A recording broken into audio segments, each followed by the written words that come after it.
दोस्तों, जैसे मेरे टीचर कहते हैं संगत आदत गुरु। संगत हमको बहुत ही अच्छे रखना चाहिए। जैसे प्रवीण भाई के बोलने के अनुसार से संगत हमको बहुत ही अच्छा पावरफुल रखना चाहिए। जैसे जैसे हमारे संगत रहेगा उसी हिसाब से हमारा विचार रहेगा। और हमारे हैबिट, जैसे हैबिट बताएं, बुक पढ़ना है, व्यायाम करना है, उस तरीके से हमारा हैबिट। और एक हमको आगे बढ़ाने वाला एक कुछ तो हमको गुरु होना चाहिए। जहाँ जिस फील्ड में है उसी फील्ड में हमको आगे बढ़ना है।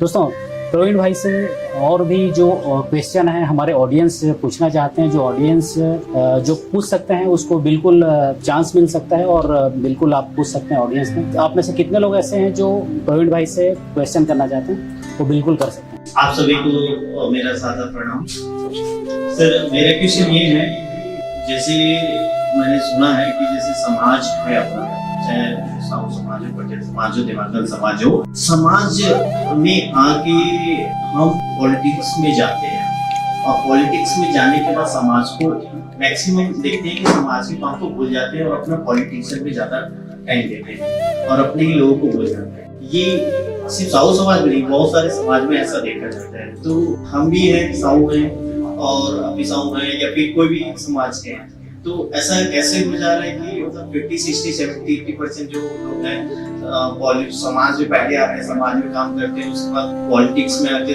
पॉलिटिशियन बन जाते हैं, फिर समाज को। दूसरा एक और क्वेश्चन जो है, सर छत्तीसगढ़ का सबसे बढ़िया हम सुनते हैं, लेकिन आज भी हम देखते हैं कि हम स्पोर्ट्स सेक्टर हो या अपना हॉलीवुड हो या कोई भी है, सर इसमें हम हमारी जो वॉइस की भूमिका बहुत कम है। चाहे क्रिकेट हो, फुटबॉल हो, चाहे कुछ भी। जैसे हरियाणा की बात करना, सर हरियाणा के वहाँ के कितने बच्चे ओलंपिक्स में जाते हैं, बट ये ऐसी क्या चीज होती है कि छत्तीसगढ़ बच्चे उस नेक्स्ट लेवल पे हम जा नहीं पाते। ये मेरे दो क्वेश्चन है। परम साहू जी के लिए एक बार जोरदार ताली बजाएं, क्योंकि बहुत ही अच्छे क्वेश्चन किए हैं। एक क्वेश्चन के लिए प्रवीण सर बताइए। सबसे परम जी, पहले आपका नमस्कार, साधुवाद। आपने बहुत ध्यानपूर्वक ये पॉडकास्ट सुना और आपने जो प्रश्न उठाए हैं बहुत अच्छे प्रश्न है। पहला प्रश्न कि समाज में जो व्यक्ति होता है वो समाज में जुड़कर राजनीति में क्यों चला जाता है या राजनीति में समय ज्यादा देता है, बाद में समाज में कम देते हैं। तो इसका मेन कारण है, क्योंकि मैं इसमें रहा हूँ और अभी भी हूँ, आप अगर गौर करेंगे तो चाहे वो सामाजिक कार्यक्रम हो चाहे राजनीतिक कार्यक्रम में हो, वही व्यक्ति रहता है जिसके अंदर इच्छा शक्ति रहती है आगे बढ़ने की। समाज में भी वही व्यक्ति दिखेगा आपको और राजनीतिक कार्यक्रम में भी वही व्यक्ति दिखेगा। होता यही है कि वो उस व्यक्ति के अंदर ललक होती है आगे बढ़ने की। जो व्यक्ति समाज में काम करता है तो राजनीतिक दल को लगता है कि भाई इसका जुड़ाव है, इसका संपर्क है, इसलिए सामान्य तौर पर उनको ये दायित्व दिया जाता है क्योंकि उनका अनुभव है। हाँ, ये अगर आपका ये आरोप है कि कई लोग समाज का दुरुपयोग कर रहे हैं तो कुछ हद तक सही भी हो सकता है कि व्यक्ति समाज का उपयोग करके टिकट पा लेते हैं। तो मैंने पहले ही कहा कि टिकट पाना, देखिए, केवल किसी एक विशेष समाज वर्ग के लिए काम करना उचित नहीं होगा, सभी के लिए काम करें। लेकिन मूल जो उत्तर आपके प्रश्न का मुझे ये लगता है, लोगों में जागरूकता की कमी है, इच्छा शक्ति की कमी है, इसलिए दोनों जगह में आपको जो है वही लोग देखेंगे। आपको मैं प्रत्यक्ष उदाहरण देना चाहूंगा। आने वाले 7 तारीख से 7 सितंबर से गणेश जी का आना हो रहा है, गणेश उत्सव होगा।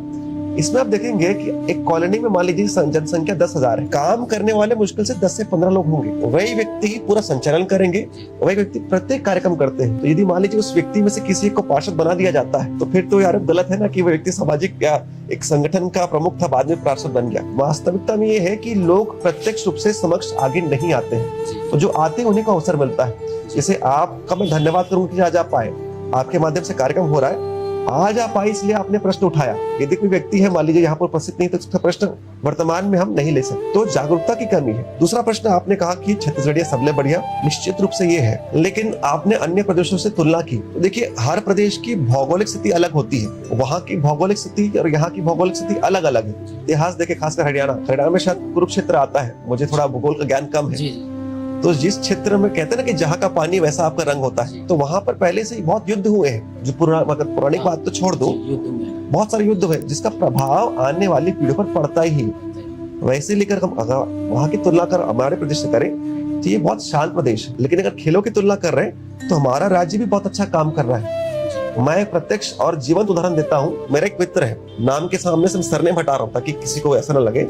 मेरे भाई एक चित्रसेन करके, दोनों पैर कटे हुए हैं एक एक्सीडेंट में, लेकिन बहुत सारे पहाड़ों को उन्होंने फतह किया है, बहुत सारे पहाड़ों को फतह किया है। भारत देश के लगभग गिने चुने लोगों में उनका नाम आता है। बहुत सारे लोग हैं होता क्या है कि हमें जो है स्वयं की तारीफ करने की आदत नहीं हमारे में। हमारा प्रदेश ऐसा है कि हम लोग जो है ना, थोड़ा स्पष्ट रूप से कहूँ, बुरा लगेगा मेरे दर्शकों को, खासकर प्रदेश के लोगों को, कि हम अपना सम्मान नहीं करते। इस प्रदेश में हो रहा है, लेकिन इस प्रदेश के बहुत सारे लोग बैठे हैं अधिकतर, जिनका मूल यहाँ पर है। मैं किसी को बाहर ही नहीं कह रहा हूँ, सबसे पहली बात। लेकिन अगर हम आपस में चर्चा भी कर रहे हैं, तो यदि यहाँ की भाषा छत्तीसगढ़ी है या हल्बी है या गोंडी है, जब उस पर हम अपनी भाषा का उपयोग नहीं कर रहे हैं, तो बाकी हम बातचीत कहाँ करें। लेकिन फिर भी चाहे सरकार किसी की भी रही हो, सरकार अपना काम कर रही है। थोड़ा लोगों को भी हम चाहते हैं कि थोड़ा सहयोग करें। लोग सहयोग कर रहे हैं, लेकिन चीजें धीरे धीरे होंगी।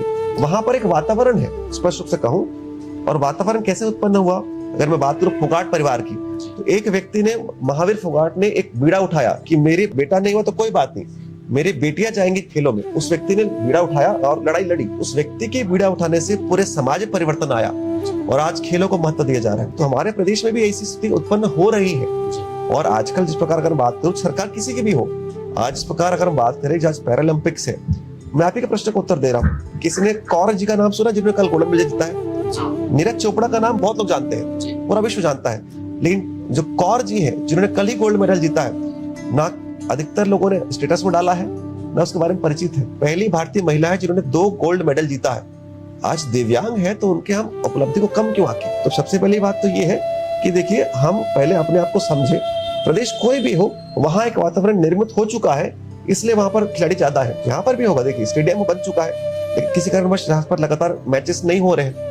लेकिन आप देखेंगे आईपीएल की बात करें, आईपीएल जैसे मैचेस होता है तो लोगों की जागृति बढ़ती, खिलाड़ी भी बढ़ेंगे, तो धीरे धीरे वो होगा। थोड़ा समय लग रहा है, बात मैं मानता हूँ, लेकिन होगा, उसमें विश्वास रखिए। प्रवीण भाई बहुत ही अच्छा जवाब दे रहे हैं। और आपको, आपसे बात करके ऐसा लग रहा है कि कंटिन्यू हम बात करें, करते जाएं। इतना मतलब आप शांतिपूर्वक और एक अच्छे व्यक्तित्व के हिसाब से आप जवाब दे पा रहे हैं, बहुत अच्छा लग रहा है।